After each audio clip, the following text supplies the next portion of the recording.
You are being a lunatic, she says, shaking her head, now looking over the wine list. God damn it, Evelyn. What do you mean, being? I say. I fucking am one. Must you be so militant about it? I don't know. I shrug. Anyway, I was going to tell you what happened to Melania and Taylor, and... She notices something, and in the same sentence adds, sighing, Stop looking at my chest, Patrick. Look at me, not my chest. Now, anyway, Taylor Grassgreen and Melania were... You know Melania, she went to Sweetbriar.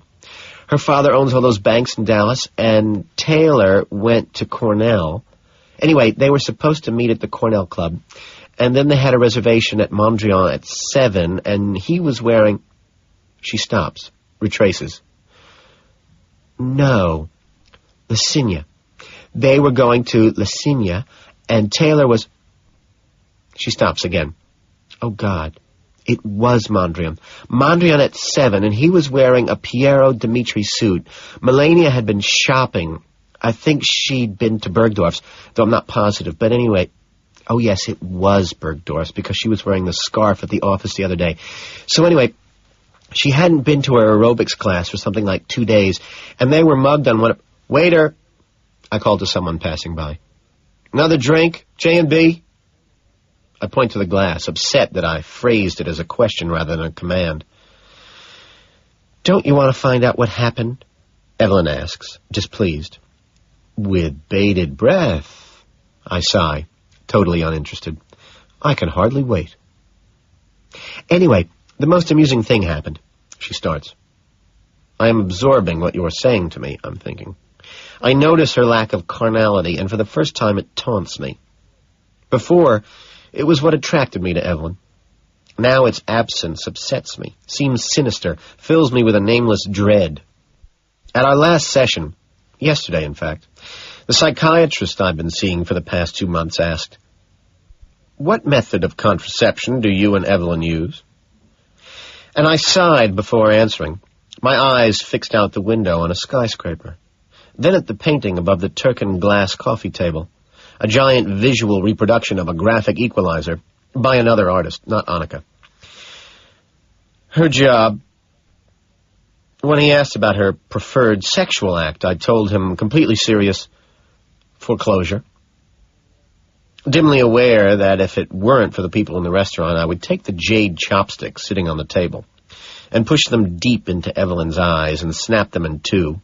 I nod, pretending to listen, but I've already phased out. I don't do the chopstick thing. Instead, I order a bottle of the Chassin Montrachet. Isn't that amusing? Evelyn asks, casually laughing along with her, the sounds coming out of my mouth loaded with scorn. I admit, riotous. I say it suddenly, blankly. My gaze traces the line of women at the bar. Are there any I'd like to fuck? Probably. The long-legged hard-body sipping a Kier on the last stool. Perhaps.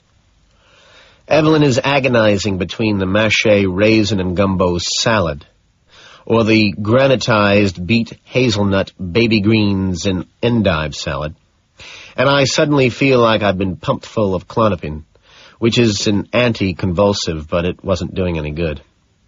Christ, $20 for a fucking egg roll, I mutter, studying the menu. It's a moushu custard lightly grilled, she says. It's a fucking egg roll, I protest. To which Evelyn replies, You're so cultivated, Patrick. No, I shrug, just reasonable. I'm desperate for some beluga, she says. Honey? No, I say. Why not? She asks, pouting. Because I don't want anything out of a can. Or that's Iranian, I say. She sniffs haughtily and looks back at the menu. The mufu jambalaya is really first-rate, I hear her say. The minutes tick by. We order. The meal arrives. Typically, the plate is massive, white porcelain. 2 pieces of blackened yellowtail sashimi with ginger lie in the middle, surrounded by tiny dots of wasabi, which is circled by a minuscule amount of hijiki. And on top of the plate sits one lone baby prawn. Another one, even smaller, lies curled on the bottom, which confuses me, since I thought this was primarily a Chinese restaurant. I stare at the plate for a long time, and when I ask for some water, our waiter reappears with a pepper shaker instead and insists on hanging around our table, constantly asking us at 5-minute intervals if we'd like some pepper, perhaps, or more pepper. And once the fool moves over to another booth, whose occupants I can see out of the corner of my eye both cover their plates with their hands, I wave the maitre d' over and ask him, "Could you please tell the waiter with the pepper shaker to stop hovering over our table? We don't want pepper. We haven't ordered anything that needs pepper. No pepper. Tell him to get lost." "Of course, my apologies." The maitre d' humbly bows. Embarrassed, Evelyn asks, "Must you be so overly polite?" I put down my fork and shut my eyes.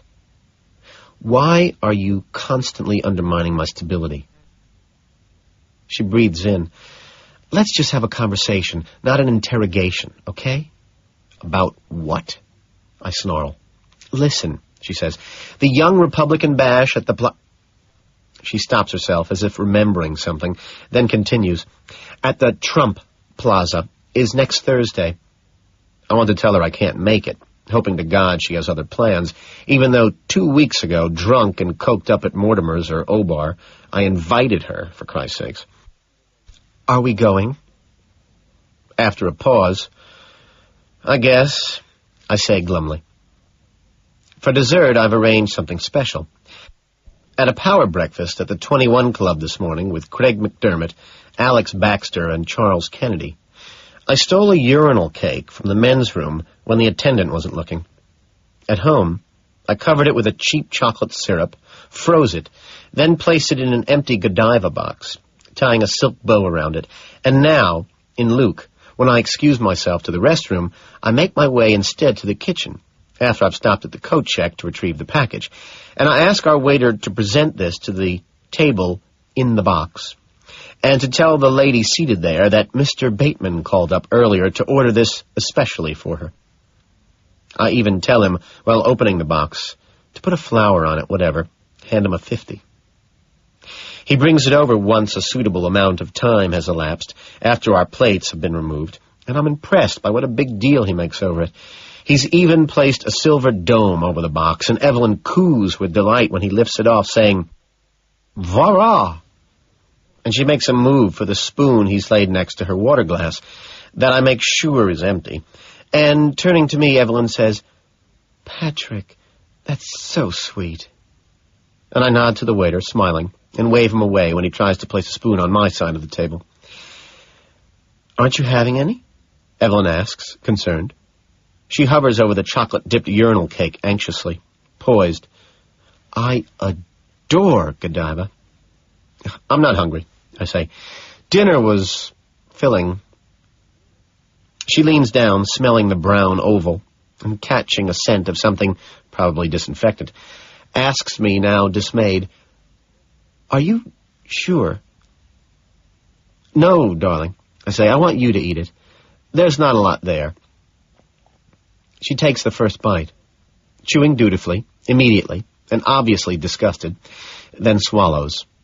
She shudders, then makes a grimace, but tries to smile as she takes another tentative bite. "How is it?" I ask. Then, urging, "Eat it, it's not poisoned or anything." Her face, twisted with displeasure, manages to blanch again as if she were gagging.